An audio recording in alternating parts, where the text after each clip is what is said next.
the editor of Australian Foreign Affairs. It's great to have you here all tonight. I would like to just start by acknowledging the traditional custodians of the land on which we're meeting, and pay my respect to the elders, past and present, and extend that respect to all Aboriginal and Torres Strait Island people. I'd also like to acknowledge some distinguished guests that we have here tonight: Lieutenant General Peter Lay, Rear Admiral Simon Cullen, Major General Fergus McLaughlin, and Derek Brown, State Director of DFAT, and Andrew Fraser, former Queensland Treasurer.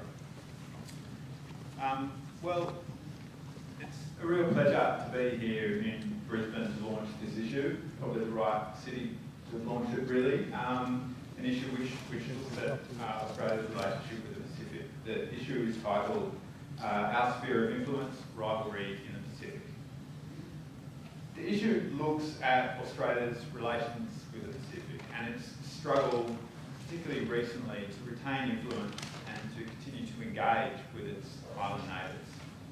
And there's been two main challenges in recent times, really, which I'm sure we'll hear a little bit about tonight, to Australia's continued engagement and policy in the Pacific, and those have been China and its growing influence in the Pacific, and also climate change and the threat that it's posing to our Pacific neighbours. And the level of anxiety, particularly about Chinese influence in the Pacific, can be seen, I think, from Scott Morrison's Step Up, which is really his signature foreign policy, and has involved an incredible and expensive foreign policy initiative. And it's really quite a new phenomenon in Australia to see this level of engagement by the government in the Pacific. It's been welcome in many ways, but there are also problems and challenges, and I think, again, we'll hear a little bit about that tonight. So this issue looks at this phenomenon of how does Australia secure its interest in the Pacific. And I'm thrilled that we have two of the lead writers in this issue here tonight. So I'll briefly introduce them and talk about their issue, and introduce the moderator, Byrne, before I hand over to Caitlin. So first, Hugh White, who is a Professor of Strategic Studies. He's been an advisor to Bob Hawke. He was a principal author of the 2000 Defence White Paper. His most recent book is How to Defend Australia, which has caused a lot of debate, sort of his own little new, well, not little big, white paper. His piece in this issue looks at why Australia has always had this determination to have a sphere of influence, an exclusive sphere of influence in the Pacific. And he looks at how the rise of China is really undermining that goal of Australia. And he says that it's inevitable that Chinese influence will grow in this region, that its military reach will extend to the South Pacific, and that is posing great challenges to Australia's defence, and ultimately will mean that Australia will have to abandon its sphere of influence, which will be quite a radical idea, I think, for Australia's defence outlook. It's a fascinating piece. Alongside, with you tonight, we'll be hearing from Sean Dorney, who I'm sure you are familiar with and know his face and his voice from his years as an ABC Pacific correspondent and his years in Papua New Guinea. He moved there first in 1974. He spent decades covering Papua New Guinea and the Pacific, and both helping Australia to understand this region and to engage with it. He also has a fantastic piece in this issue, looking at Papua New Guinea, looking at some of the recent changes there, both in terms of its culture, politics, as well as its military, how Papua New Guinea is changing and how Australia's relationship with it is changing. And it's really an impassioned call, I think, for Australia to re-engage with its forgotten colony, as he calls it, It's wonderful to have Sean and Hugh here tonight, and it's great to have Caitlin Byrne, who will be our moderator. Caitlin is the director of the Griffith Asian Institute. She is an expert on public diplomacy and on soft power. She former ex-DFAT. Caitlin also is an expert and a leading voice in Australia's push to engage and improve its relations across the Asia Pacific. So it's fantastic to have Caitlin moderating for us tonight. I would just like to quickly thank the Griffith Asian Institute and Caitlin and all your team for organising and partnering on this event. It is great to be here, and Caitlin, I'll hand over to you. Look forward to the discussion. Thank you so much. Thank you very much, Jonathan. Really fantastic to be able to partner with Australian Foreign Affairs again. The second time we've done that in the last 2 years, and to launch this edition of the journal on our spheres of influence, which you can buy on your way out. So alongside Hugh's book, I think. So everyone's a winner tonight, I suspect. Let me begin also in the spirit of reconciliation and acknowledge the traditional custodians of the land on which we're meeting tonight, the Turrbal and the Yagara people. I think it's really fitting that we always begin with that acknowledgement, particularly when we're talking about Australia's engagement in the region, and indeed the earliest links that this nation had forged really came from those Indigenous communities. And I'd also like to congratulate Jonathan on the edition, Our Sphere of Influence. Not only is it timely just in the sense of our policy shifts over the last few months, but it's timely that we're talking about it this week. We've seen Prime Minister Marape in the country, the first visit of a foreign leader to Australia since the election of Scott Morrison. We've seen a number of visitors alongside, a number of announcements that have accompanied that visit this week. So the Pacific, Papua New Guinea, both loom large in our understanding of our place in the world and in our neighbourhood at the moment. I'd like also to congratulate the two authors. I am absolutely chuffed to be sitting in between two great thinkers on Australian foreign and defence policy, our strategic outlook. So I'd like to thank them both. What is fascinating for me reading the journal is that your two papers really bookended the discussion of the Pacific in this particular issue, and I think there's a reason for that, and I think that makes the prospect of our discussion all the more rich, and I thank you for both being available. Now, I know we have many distinguished guests in the audience. The front row is looking particularly daunting, can I say. You know, my background is very much in diplomacy and soft power, and I am passionate about the way that Australia views its strategic interests in the Asia-Pacific region. But many more of you are experts in the audience tonight, and I know that you'll have some questions of your own. So what I thought we might do is have a discussion about the two issues, about some of the challenges and the opportunities that both our distinguished authors have identified, and then hand over to you, so you've got plenty of time to start thinking now about your questions. And I think it's a rare opportunity to have two thinkers on the same stage with different perspectives that we can really tease out some of the issues. So let me begin, Hugh, with you, if that's okay. Your essay is framed in denial, and you're talking about defending Australia as China looks south.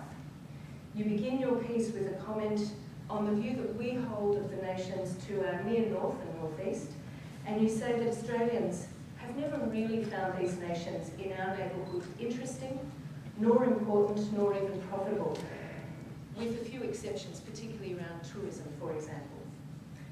You also mention we've been rather indifferent to them over time, to their dramatic landscapes, their rich and diverse cultures, and their general welfare.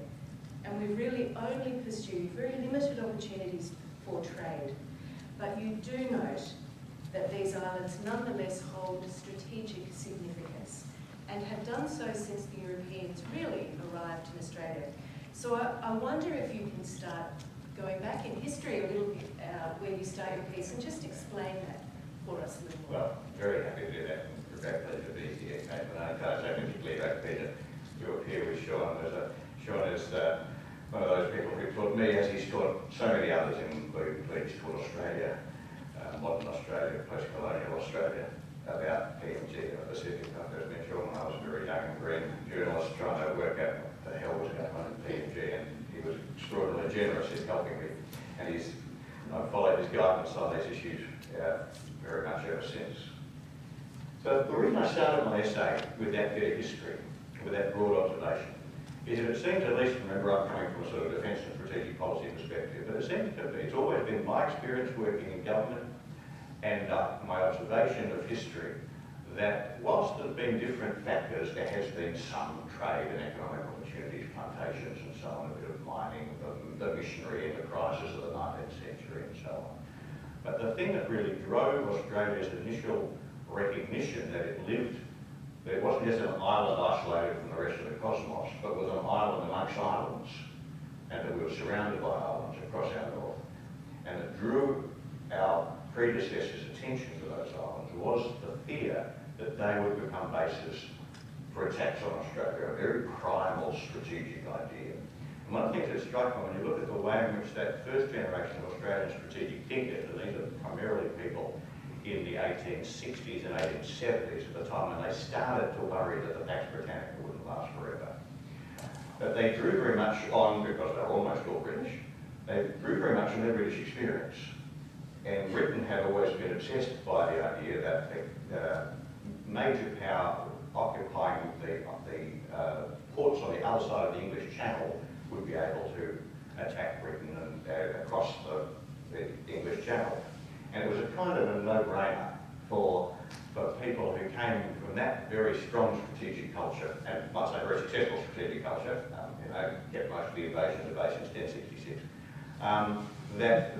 And you could see they said this explicitly, that the islands of the Southwest Pacific were to Australia what the Low Countries were to Britain, and therefore preventing any major power intruding into those became an absolute priority. And so you can see right from the middle of the 19th century, in fact, the first thing Australians started doing when they started thinking about Australia's security from an Australian perspective, rather than simply as one of the many things that the Royal Navy was looking after under Pax Britannica, was to think this through, and it drove them to start thinking about the different approaches that London might take and that we might take. And it seems to me that more or less ever since, when you look at the peaks and troughs of Australia's interest in its island neighbours, the peaks always coincide with a sense of strategic anxiety. And it's not to say it completely disappears when that lapses, but it's been a big driver of Australia's strategic engagement. And I've been very struck by how this latest wave, the build-up in anxiety, which began actually, I think, maybe 5 years ago, when people started thinking about the growth, particularly of Chinese aid in the South Pacific, but reached a new pinnacle in the last couple of years. And particularly, I think, with the story about the Vanuatu, the naval base in Vanuatu, which I mentioned yesterday. It looked to me like, so here we go again. Here we go again. As soon as we start thinking that somebody else is going to take an interest in it, we start taking an interest in it. Now, the in denial phrase that you mentioned, which I can't claim credit for, that's our very witty and perceptive editor at work. But it's actually got a nice punning element to it, because it's in denial in the sense that our objective is to deny our immediate neighbourhood to potentially hostile powers, and that particular formulation is something which you'll see in successive Australian white papers. I've got enough to mention the one that had big head in writing, the 2010 white paper has that phrase almost precisely as a statement of one of Australia's core strategic interests. So that we're in denial, we're trying to deny access to the South Pacific to China, but we're also in denial because we're kidding ourselves if we think that the way in which we've done that in the past, trying to keep the Germans out, trying to keep the French out, trying to keep the Japanese out, that didn't work so well, trying to keep the Libyans out, yes, seriously, Libya was trying to keep the Russians out. But all the approaches we took to trying to do that are not going to work this time around, because the country we're trying to keep out is different. China is different. So I also got another element from that in denial, and I thought, and Jonathan know, it made me think, so well done on your editing as well, because we hear the language of anxiety, Yes. of vulnerability, which sort of suggests to me, at least, that we're highly attuned to what's happening in the environment as well. And I wondered if there was an element that we're also is there an element of denial about what the future might bring? Oh, yes, there certainly is. Very start on it. One of the most interesting and important things about what's happened in Australia, or at least the way Australia thinks about its place in the world, over the last, I'm going to say 10 years, has been how resolutely we've been in denial about how different China is.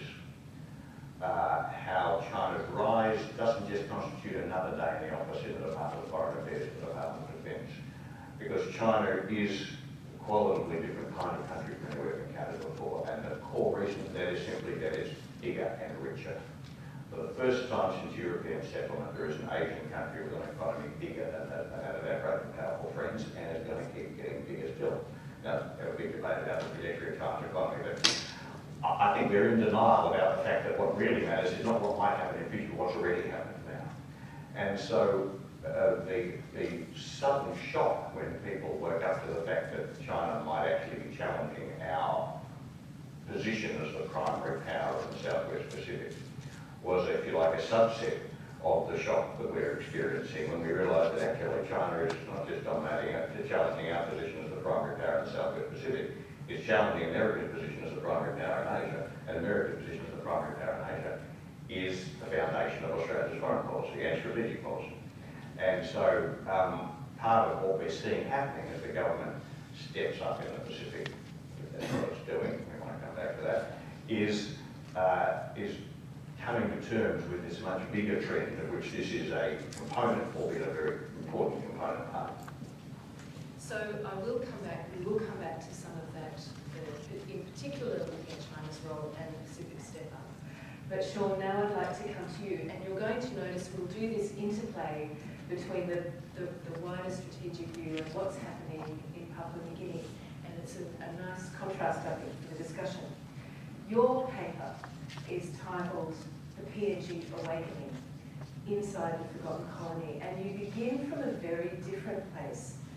Not so much from outside, as Hugh does, with a strategic gaze looking across, but rather from within, as a member of the family. You arrived in PNG, I think, as Jonathan mentioned, in the early 1970s, and have spent some 20 years in the country as a journalist, but obviously have a deep connection going back and forth over quite a bit of time. So I wonder if you can tell us, and it's a much more personal story, a little bit more about how you came to the country and how it came to adopt you as one of its own. As it did. Well, I went to Papua New Guinea after I had a falling out with the news editor. All the stories start with something like that. In Queensland. Who said, if you feel further fields are greener, I'll do nothing to stand in your way. And then I was offered a chance to go up to Papua New Guinea to work for what had just been created by the ABC and the Australian government's radio service. The Australian government had a provincial radio service that was combined with what had been the ABC to create the National Broadcasting Commission of PNG. And so I went up there, and it was absolutely fortuitous for me that I was there for 3 years, about 18 months prior to independence, and then 18 months after independence. And it was basically a huge, great eye-opener for me. As a boy born and brought up in Townsville and did a bit of schooling in Brisbane, I actually found Papua New Guinea to be an exceptionally exciting and interesting place. You know, things happen there that you just shake your head, you know, oh my goodness. I mean, just recently, I'll give you a story that involves Pauline. Pauline is from Manus Island in PNG, and just recently on a social network thing on Facebook, there were Manus Islanders complaining about Highlanders taking over the Lorengau market and having too much influence on the business activities in Manus. And Pauline went on and said, look, these people are prepared to work. The problem with us Manus people is we just talk, and we don't really work. Pauline finished this flourish, and within days, there was a massacre in the Highlands of women and children and pregnant women in the Prime Minister's electorate. And Pauline got accosted by these Manus Islanders. What do you think of Highlanders now? So, I mean, Papua New Guinea is endlessly surprising, and it keeps taking you by surprise the entire time. I just found it the most absolutely fascinating place, and one of the things that I talk about in the chapter is that when I first arrived there in '74, there were 6 Australian journalists covering Papua New Guinea. There were 2 at the ABC.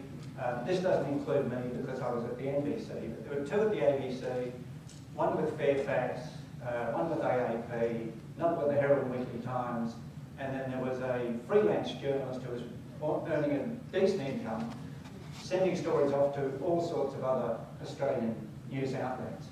But because Papua New Guinea didn't collapse and end up as a complete basket case, the Australian media rapidly lost interest.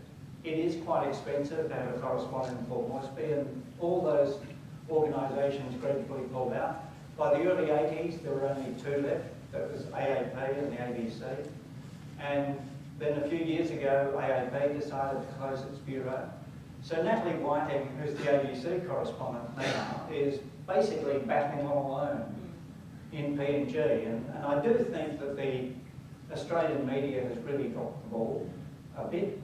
And one of the reasons I have titled one of the sections of my paper, Thank God for China, is that now, because of the Chinese influence and the Chinese interest, all of a sudden there's been this resurrection of interest in Canberra, and even, thank God, some resurrection of interest in the media. And so we're seeing a few more stories now covering what's going on in Papua New Guinea. And it's interesting you raised that and the issue of media coverage. I know we've got other journalists in the audience tonight as well. And this has been a really vexed issue for Australian public diplomacy and the funding of broadcasting right across the Pacific, which we have seen diminish, incredibly over the last decade. It's always been under pressure, but it really has diminished. I wonder if you could comment on what you see as the role of broadcasting, of Australian broadcasters based in the Pacific, not just for our understanding and for our awareness of what's going on, but also internally for an understanding of Australia. Well, there were 2 things that led to the current situation. One was that the Australian government decided not to fund Australian Network anymore, which was the ABC's international television service, and as a result of that decision in 2014, I was made redundant. But the secondary to that is that the ABC had combined Australian Network and Radio Australia, their newsrooms. So when the funding cutbacks came, it didn't just affect Australian Network, it really affected Radio Australia. And then the ABC decided to pull out of shortwave broadcasting. There's a group of us at the moment who are agitating for a resurrection of Australia's broadcasting into the region, into the Pacific, but also into Asia. I think it's a tragedy that we have sort of withdrawn from what used to be, an exceptionally useful service. And as you say, this wasn't just a service to Australia. This was, people in the Pacific really relied on that service. And one of the reasons I, was able to operate so successfully in the Pacific is that people knew me. Yeah. Throughout the Pacific, people knew my voice, and so it opened doors and let me sort of have this sort of connection with politicians and other people that just would not have been possible. So there's a Otherwise. relational dimension that comes There's from an enormous being relational seen. dimension. We tell stories in other ways, and you might remember a couple of years ago, I think 2017, we had the exhibition of Number One Neighbour at the Queensland Gallery of Modern Art, and I am going to give a shout out to Ruth McDougall, who's in the audience and was the curator on that exhibition. It was landmark in that it was the first exhibition to explore contemporary Papua New Guinean art. I think it demonstrated, you know, it used bold colours, and I was reading some of the blurb around Number One Neighbour the other day. Bold colours, sculptured forms incorporating humour and hauntingly beautiful sounds from communities across Papua New Guinea. And one critic suggested that it reflected a sense of optimism and energy that accompanied Papua New Guinea independence in 1975, a time that brought new narratives, new identities and dialogues. It also revealed a very complex relationship between Papua New Guinea and its colonial master, something you've tackled in your Lowy essay on the embarrassed colonialist. And I wonder if you can tell us a little bit, perhaps about the transition to independence. You would have seen some of that while you were there. And then what did that mean for this bilateral relationship? Woo! It's a small How long do we have? Well, yes. Look,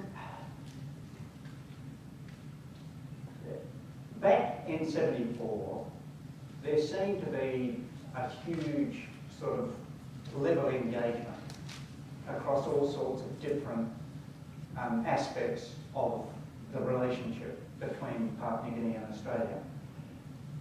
And it didn't take all that long for that to start to fray and for the interest to sort of dissipate.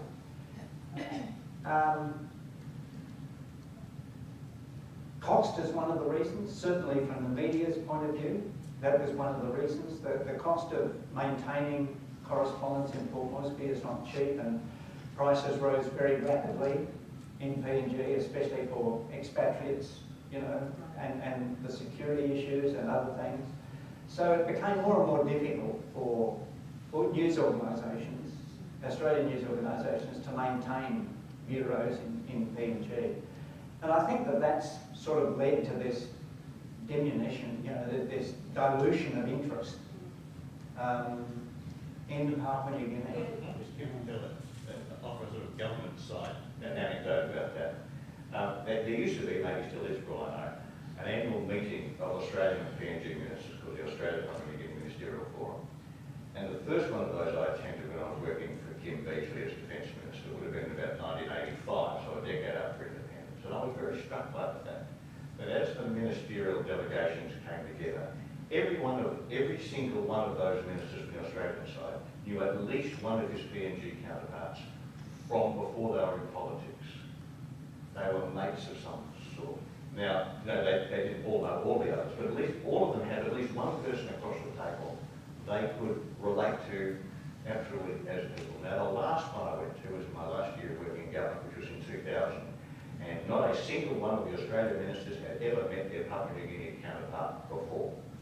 That was partly just because of, you know, the way ministerial shuffles and all, but we'd gone from a genuine level of intimacy and friendship and familiarity, in most cases, in that case, go back to before 1975, to two countries that, you know, we could have been, you know, Lithuania, Australia and Lithuania, you know, who are these people we've never met them before? And actually, Hugh, you do talk to these decades of strategic yes. drift really in the relationship, which has done us a disservice in some ways. Well, and there's a reason for it, which is a different kind of reason for it than the one that John's been introducing, and that is that we've been through some very good decades from a strategic point of view.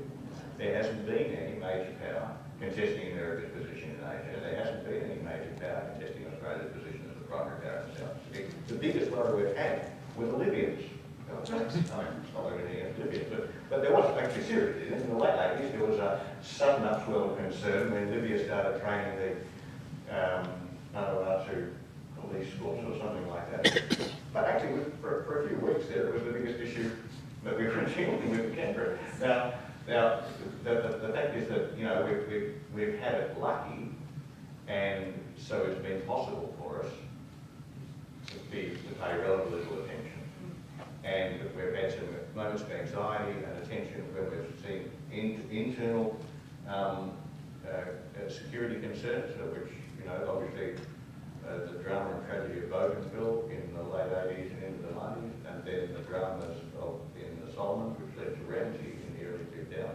But it's worth bearing in mind that in both cases, my observation of what drove Australian political leaders to make commitments to Australia's engagement in both of those was a basic understanding that in the long term Australia wanted to preserve stability in those countries, internal stability in those countries, because that was important to preserving external denial. Right. And I mean, I can be quite specific about that. When ministers asked themselves, as they did, why should we get involved in this? That was the answer. Because in the long run, we really need to keep these islands under our sphere of influence, and we can't do that if they're too internally unstable. Other countries will get in and interfere. And so now we've seen a shift from that period of complacency to one where there is a heightened sense of concern and anxiety. Last year, when he was talking to and launching the Pacific Step Up strategy in Townsville, Prime Minister Morrison talked about the Pacific, and I'd be very interested in your respective responses to this. When he said, this is our patch, this is our part of the world, this is where we have special responsibilities, where we always have, we always will. We have their back and they have ours. We are more than partners by choice. We are connected as members of a Pacific family. What were your thoughts when you heard that? I'll begin with you. Yeah. Well, a couple of things to be said. The first is, no, we haven't always done that. We have, ever since independence in Papua New Guinea coast and elsewhere in the Pacific, we have put a lot of aid there, and that counts for something.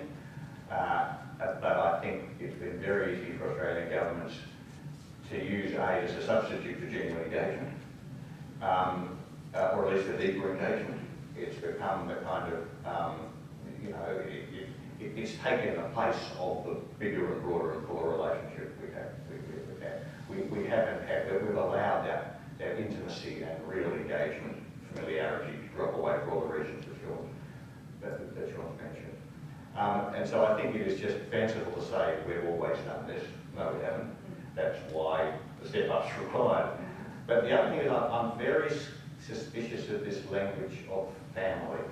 It's not that there isn't something in it, including, I think, I mean, I've detected over the years that one of the factors at work in our approach to the Southwest Pacific, although we are absolute masters at benign, not always benign neglect, there is a sense in which when something does go wrong, when there's a major national catastrophe, for example, a major natural disaster, it is very spontaneous for Australian political leaders, echoing, I'm sure, the views of their views of the views of the public, to think, no, this is our backyard, these are our neighbours, we should do something for them. It's not like a famine in Africa. You know, people really do feel it.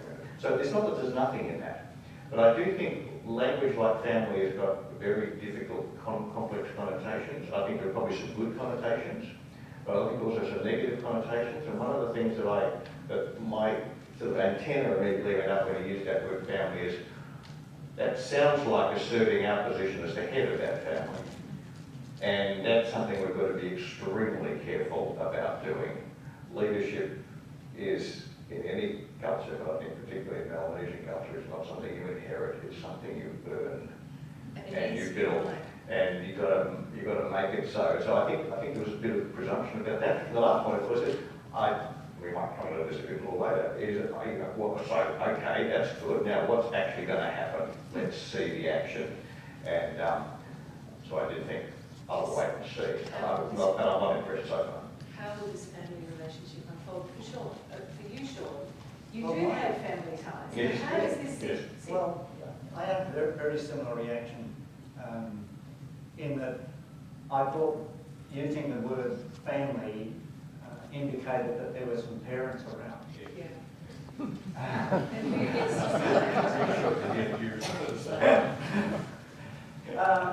look, I don't, you know, I'm really delighted to have heard what Morrison is saying. And Morrison himself does have some Pacific connections. I mean, he does have religious sort of connections into, you know, the Pacific, which is a positive, you know, I think a good thing. So I've been sort of really pleased. This term "our patch" I don't like too much. It sort of, you know, it does indicate that we're going to deny it to anyone else. But all I might say is that I have really, really been pleased that all of a sudden there's this refocusing going on, and there is now some thought being put into how do we follow through this step up? How do we actually make it work? Like this infrastructure facility that is going to help build $3 billion, I think it is. My concern with that is that we're so worried about China building up debt in the Pacific. Are we just creating another level of debt for all these Pacific Island countries? But definitely the infrastructure is needed. And actually you bring us to, you know, in some ways, the issue at the core of all this, which is China's rising influence in the region and a gaze towards the Pacific. For both of you, China looms large in your essays, and I'm interested, Hugh, if you can talk us through a little bit more of the significance of that southward gaze. You also talk about China next door. And you ask these questions, you pose these questions yourself through the paper.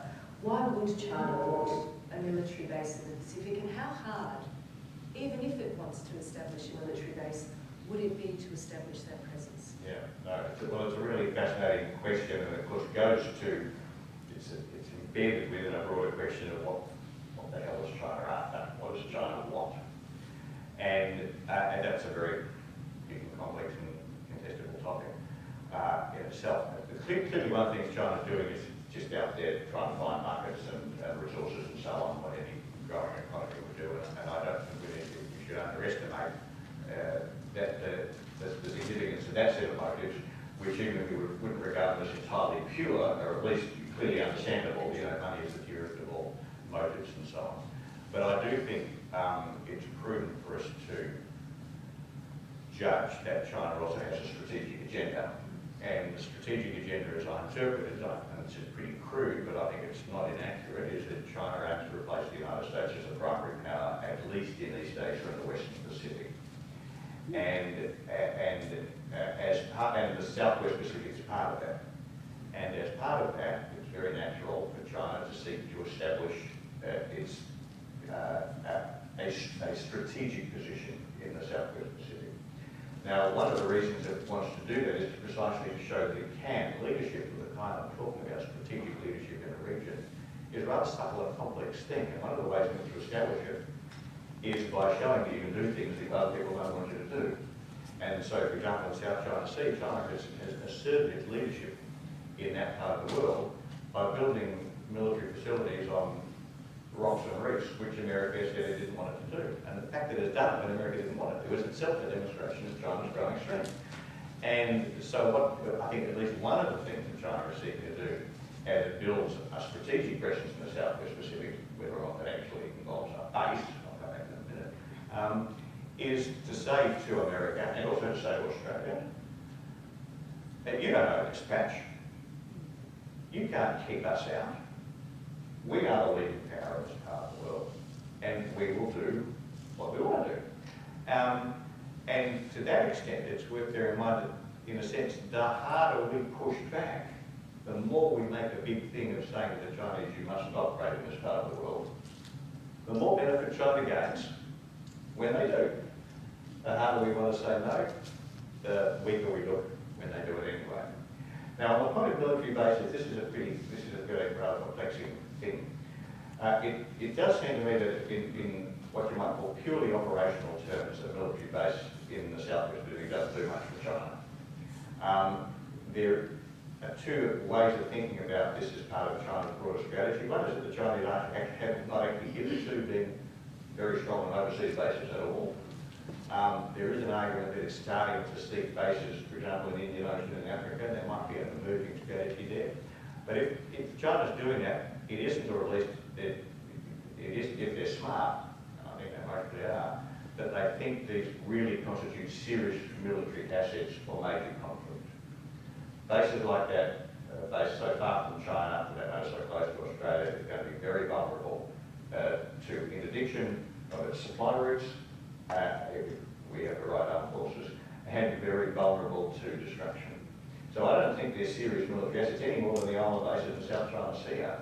I think they are, in other words, primarily diplomatic signals, but diplomatic signals matter. For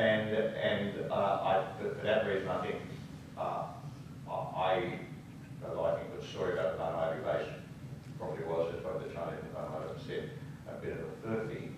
I think we should not be surprised if China does seek a military presence, or and I personally think it's going to be very hard for us to stop that. We have to think very carefully about how we should respond. And are we presuming that the Pacific Island nations would take the side of Australia in that discussion?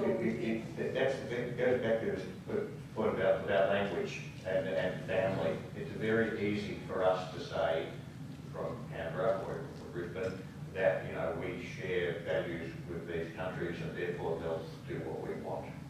And I think that is a very big mistake. They have their own motives and their own objectives. And of course, they have lots of reasons to be anxious about China's growing influence, just as we do, but they have lots of reasons to want to get along with China, because China is the biggest source for them of future economic opportunities, as it is for us. And so we can't say to them, while we're walking this very tight line between trying to maximise our benefits from China and minimise our thing, we can't say to them, you can't walk that same line. I was very interested in something that Dan McGarry, who's a journalist in Vanuatu, wrote recently. It was in response to all that talk about the possibility of a naval base and everything. He actually, in this piece, he said, the main difference between Beijing and Canberra is that Beijing listens. For better or worse, Chinese diplomats listen to what Pacific leaders want, and often enough to give it to them. The other point that he made is that he said, make no mistake, when the Pacific is in need, Australia helps. It helps more than any other nation. But the overwhelming majority of Australians don't seem to know or care that it does. If they knew, they'd probably care, but they don't. So they don't have a reason to care. On the naval base in Manus, I was very interested with Powers Parkov, who's the governor of Port but is a Manus Islander. When all that stuff about the naval base in Australia and New Zealand and the US and whatever, he said that he actually raised the idea of redeveloping the base with Australia in 2014, but it failed to attract any interest. So why now? The only reason, he said, is China. Which brings us back to your point about, thank goodness for China, and you do talk about that as a catalyst. That was in cheek. Yes. But there is another issue that seems to be a gap in the discussion. We're talking about billions of dollars in foreign aid, we're talking about military bases, about electrification projects, about undersea cables, and yet climate change remains one of those thorny issues that is unaddressed, particularly on the Australian side. Jenny Haywood in her piece talks about this when she says we tend to assume that our foreign policy interests are fairly much shared when we're talking with the Pacific, and yet it seems as we go further and further down this track that we are actually missing inaction when it comes to climate change. So Katerina Tewa also makes the point, and she talks about Australian flippancy, the flippancy of our politicians, and we all can remember the comment that Peter Dutton made about, seas lapping at your door. How important is this issue going to be for Australia's influence? How important is it that the step up actually gets in step with climate change? Look, I might be wrong, but in relation to this, I think Papua New Guinea is not leading in any way. This is an issue of real, importance to Tuvalu, and Kiribati, and Nauru, and the atoll nations are really petrified about what's coming, and that's why at the last Pacific Island leaders meeting there actually was a declaration that this was the biggest issue, and Australia couldn't prevent that being brought up as the major issue that's facing the Pacific Islands. So it's a difficult one. It's a really difficult one for Australia, I think. Yeah, look, I think John's absolutely right. This is a different kind of issue for the atoll states than for the hilly ones. But I do think it's a very important issue nonetheless, because it becomes a focal point for the South Pacific countries' perception that their strategic agenda is not the same as ours. And the whole drift of the debate at the forum was, from Australia's point of view, the only story in town that really matters is the China story. And from their point of view, it was, no, actually, we've got a whole lot of other issues. And I think climate change becomes, very important issue itself, but it also became the focus for that point of differentiation. And so, and the other point about climate change, of course, is that to the extent that it is a genuine, really visceral issue, Australia's approach has got nothing to do with foreign policy. It's got everything to do with what we do here, where we export our coal and all that sort of thing. And so, this is not a problem along the Department of Foreign Affairs. This is really deep national politics, and I think, if I can put it that way, that's a part of Australian politics that this issue cannot touch. And so I think this is going to continue to be a stumbling block. There's got a treasurer here in Queensland, that's a problem. Yeah, that's right. Yes, I do hear that.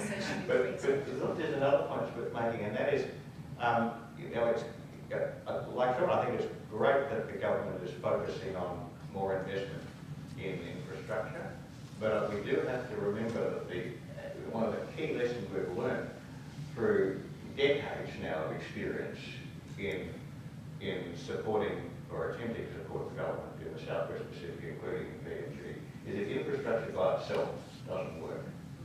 And that investment in infrastructure which doesn't also provide the social, institutional and governmental settings in which that infrastructure can make a difference. Islands Highway is an absolutely copybook example here. It doesn't achieve very much. And so I think, exactly as Sean says, if all we do is try and outbid China in an infrastructure bidding war, then we're not going to do very much for the Southwest Pacific, and we're not going to do much for ourselves. And it's interesting, we have seen sport on the agenda. You had a fabulous story, Sean, in the beginning of your piece. Well, he's a sportsman. The rugby hero of the criminals team. I understand your Yes, voice activated. for those who haven't read the chapter, I begin the chapter by saying that I've been diagnosed with motor neurone disease, which explains the wheelie walker I'm on. But my daughter and son and my wife recently brought me some Dragon voice recognition software because it's more and more difficult to type. And I've been reading into the Dragon software, and it types it up on the screen. Notes that my mother has made, rather extensive notes about family history, and she talks about how in 1975 she and my father came up to Port Moresby to watch me play as halfback for the Papua New Guinea National Rugby League team. Now the National Rugby League team is called the Kummels, which is pidgin for birds of paradise. Unfortunately, Dragon didn't understand and decided that the name of the Papua New Guinea National Rugby League team was not the Kummels, but the Criminals. Which I say in the piece amused me but annoyed me, because there are lots of people in Australia who probably think Criminals would have been a reasonable name for any team in Papua New Guinea. But the reality is that I think it's very unfair, and that, but that's where that came from. And it is interesting. I was in Port Moresby a couple of weeks ago and was at a very serious event. I did manage to make mention of Go Maroons and immediately had everyone was on my side, except for those that were going for blues. There weren't many, can I say. But Pauline is a blues supporter, Right. which means State of Origin night with 2 TVs now, different people. Diplomatic incidents all round. Ladies and gentlemen, it has come time for us.